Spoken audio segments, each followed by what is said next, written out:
Hola de nuevo. Llegamos al final de nuestro largo viaje por la matemática del Antiguo Egipto. Durante las últimas semanas, hemos explorado un mundo fascinante, lleno de papiros, escribas, fracciones, repartos y problemas que nos han revelado una mente matemática sorprendentemente ingeniosa. Hemos visto cómo calculaban el pan y la cerveza, cómo dividían la tierra después de las inundaciones del Nilo y cómo se aproximaban a conceptos tan complejos como las pendientes de las pirámides, casi un embrión de la trigonometría. Pero para entender de verdad una cultura, no basta con ver lo que hicieron. También es fundamental preguntarse por lo que no hicieron, por los caminos que no tomaron. Y hoy, para cerrar este capítulo, vamos a hacer precisamente eso. Vamos a poner a la matemática egipcia en perspectiva y a responder una pregunta que ha flotado en el aire desde el principio: ¿hasta qué punto fue realmente avanzada? Es cierto, como se ha dicho tantas veces, que los griegos, los padres de la matemática como la entendemos hoy, ¿aprendieron su geometría directamente de los egipcios? ¿O estamos, quizá, proyectando hacia el pasado una grandeza que en realidad fue más práctica que teórica? Durante siglos, casi se dio por hecho. La idea de que Grecia le debía su geometría a Egipto era un pilar en la historia del pensamiento. El mismo Aristóteles, uno de los pensadores más influyentes de la historia, estaba convencido de que la geometría había nacido en el Valle del Nilo. Su teoría era que la clase sacerdotal egipcia, al disponer de mucho tiempo libre, se había dedicado a especular sobre las formas y los números, dando origen a esta ciencia. Y no le faltaba del todo la razón. Es muy probable, casi seguro, que los primeros pensadores griegos, como Tales o Pitágoras, viajaran a Egipto y tomaran prestados algunos elementos de su matemática elemental. No sería extraño. Egipto era, para el mundo griego, sinónimo de sabiduría ancestral, una civilización milenaria que despertaba un profundo respeto.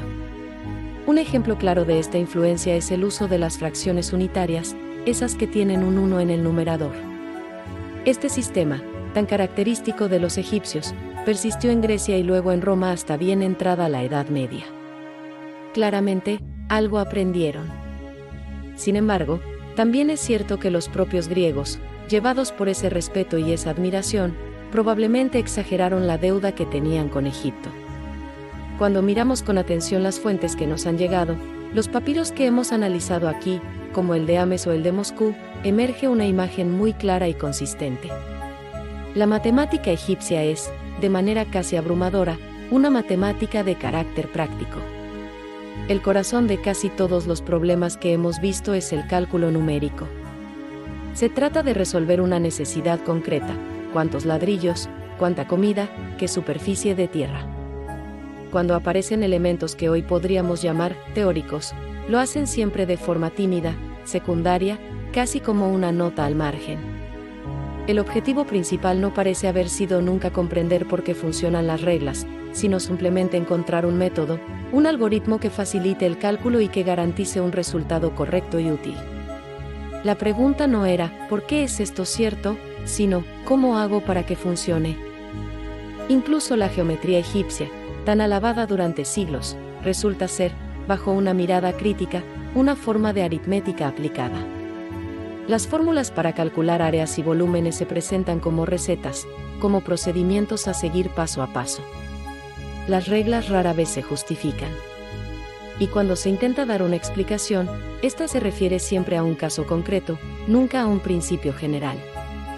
No encontraremos en ningún papiro egipcio una demostración en el sentido griego de la palabra, un razonamiento lógico que parta de axiomas para llegar a una verdad universal.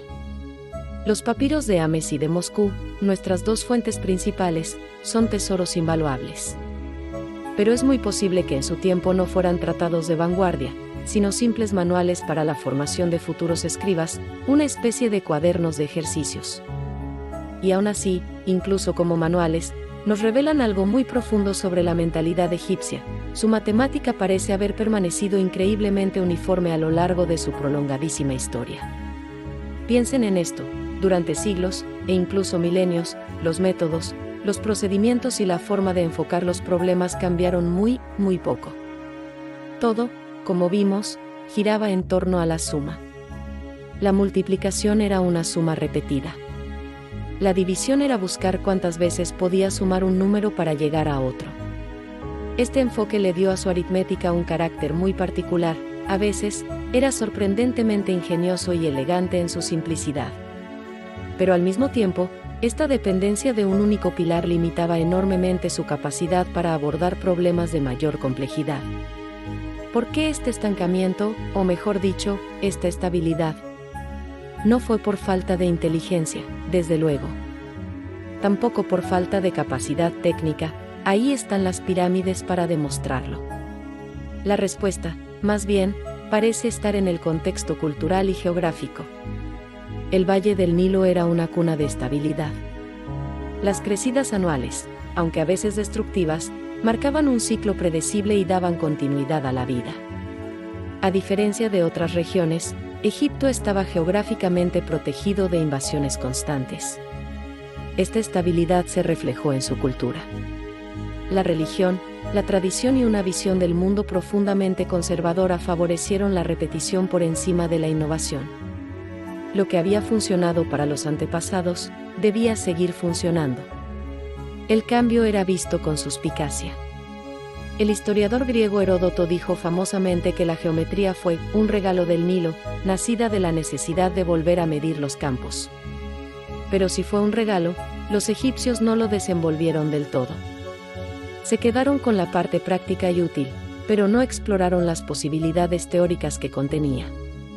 La matemática que el escriba Ames copió en su papiro alrededor del 1650 a.C. era, en esencia, la misma que la de sus antepasados de hacía siglos, y sería la misma que la de sus descendientes muchos siglos después. Entonces, ¿cuál es nuestra conclusión final? A través de los frágiles fragmentos de papiro que han sobrevivido, entre cálculos de pan y cerveza, hemos vislumbrado una matemática sorprendentemente eficaz para su propósito. Una matemática pensada para durar. Pensada para repetirse. Para funcionar siempre de la misma manera, fiable y predecible como las crecidas del Nilo. Y quizá por eso mismo, fue una matemática que cambió muy poco durante miles de años. Los métodos de Ames no eran nuevos cuando él los copió, y tampoco lo serían siglos después. Esto no es un defecto. Es una señal de la estabilidad y el conservadurismo de una de las civilizaciones más longevas de la historia. Durante mucho tiempo se creyó que aquí, en Egipto, había nacido la matemática. Que los griegos vinieron aquí a aprender a pensar geométricamente. Hoy sabemos que la historia es más compleja. La matemática egipcia fue un logro monumental, pero tenía límites claros, estaba centrada en el cálculo, no en la teoría. En la regla, no en la demostración. En el caso concreto, no en el principio general. Y es precisamente este equilibrio, esta tensión entre una genialidad práctica y una casi total ausencia de abstracción, lo que define el lugar exacto y único de Egipto en la gran historia de la matemática. Si te ha gustado este recorrido por el Nilo, si has disfrutado descubriendo los secretos de los escribas, dale al like y suscríbete al canal, porque nuestro viaje por la historia de los números apenas ha comenzado. Pero para nuestro próximo destino, tenemos que hacer algo poco habitual. Para encontrar el siguiente gran salto, para encontrar una matemática que muestre un impulso claro hacia la abstracción, la demostración y el progreso, no podemos seguir avanzando en el tiempo. Tenemos que retroceder. Retroceder casi 1000 años desde la época de Ames. Viajar más allá del imperio medio egipcio. Más allá incluso de la construcción de las primeras grandes pirámides. Para ello, vamos a dejar atrás el Valle del Nilo. Y vamos a viajar hacia otra región fértil, una tierra encajada entre dos ríos. Un valle más abierto, más turbulento, más expuesto. Una tierra de ciudades-estado, de comercio vibrante, de guerras constantes y de una forma completamente nueva de pensar los números. Nuestro próximo destino es Mesopotamia. Allí, en la tierra entre el Tigris y el Éufrates, cuando Egipto todavía no nos había dejado ningún papiro matemático significativo, ya se estaban escribiendo números en tablillas de arcilla. Ya se estaban resolviendo problemas de una complejidad que los egipcios nunca abordaron. Ya se estaba pensando la matemática de una manera radicalmente diferente. Aquí, en las arenas de Egipto, termina una etapa de nuestra historia. Y en las llanuras de Mesopotamia, comienza la verdadera antigüedad matemática. En el próximo episodio, volveremos al origen más antiguo que conocemos de la matemática escrita. A una matemática más antigua que la egipcia, pero al mismo tiempo más flexible, más abstracta y, en muchos sentidos, sorprendentemente moderna. Gracias por acompañarme hasta aquí. Nos vemos en Mesopotamia. Y recuerda, si te ha gustado este video, dale al like, suscríbete y comparte. Nos vemos muy pronto para seguir recorriendo, juntos, la historia de las matemáticas.